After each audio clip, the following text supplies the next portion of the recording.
Hello guys, hope you all are well. In previous video, we come to know about the curriculum for competitive exam.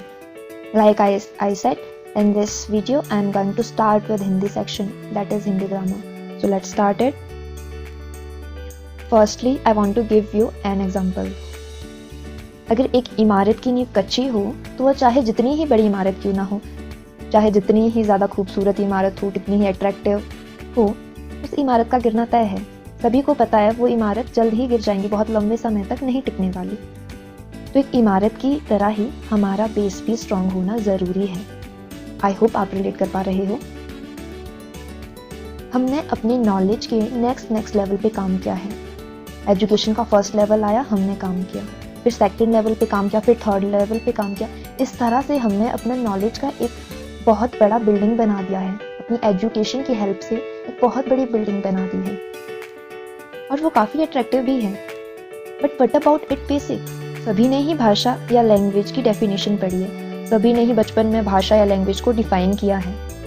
But अभी अगर हमने currently किसी बच्चे को बताना हो कि व्हाट इज लैंग्वेज या भाषा क्या है, without the help of any internet and any book, तो क्या हम उस बच्चे को समझा पाएंगे? Be honest, not to show society but for yourself. So don't take this video useless because you are going to know many things. तो चलिए शुरू करते हैं। भाषा एक साधन है या एक माध्यम है जिसके द्वारा मनुष्य अपने विचारों को बोलकर लिखकर किसी अन्य व्यक्ति के सामने प्रकट करता है या किसी अन्य व्यक्ति के विचारों को ग्रहण करता है।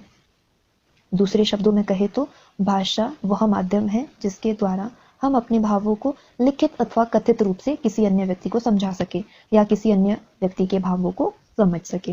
भाषा के दो रूप हैं, मौखिक भाषा तथा लिखित भाषा। भारत की प्रमुख भाषाएं। भारतीय संविधान की 8वीं अनुसूची भारत की भाषाओं से संबंधित है।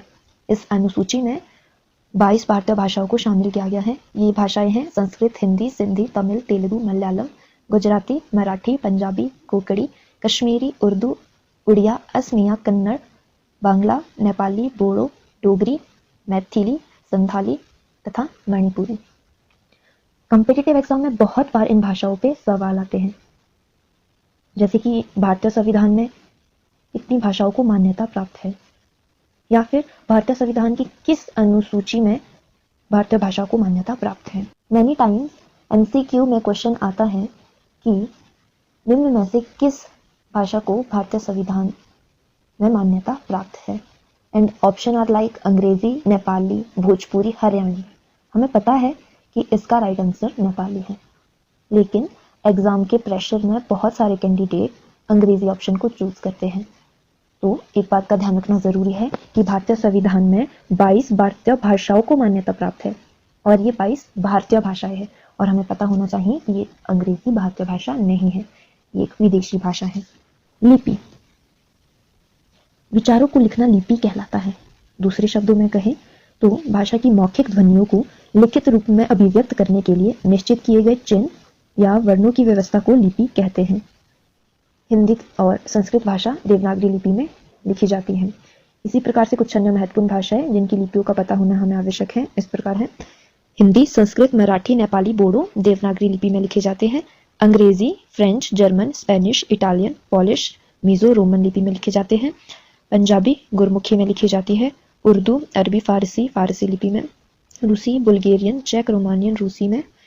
बंगला लिपि में लिखी जाती है। उड़िया भाषा उड़िया लिपि में। असमिया भाषा असमिया लिपि में लिखी जाती है। देवनागरी लिपि का विकास ब्राह्मी लिपि से हुआ है, जिसका सर्वप्रथम प्रयोग गुजरात नरेश जयभट्ट के एक शिलालेख से मिलता है।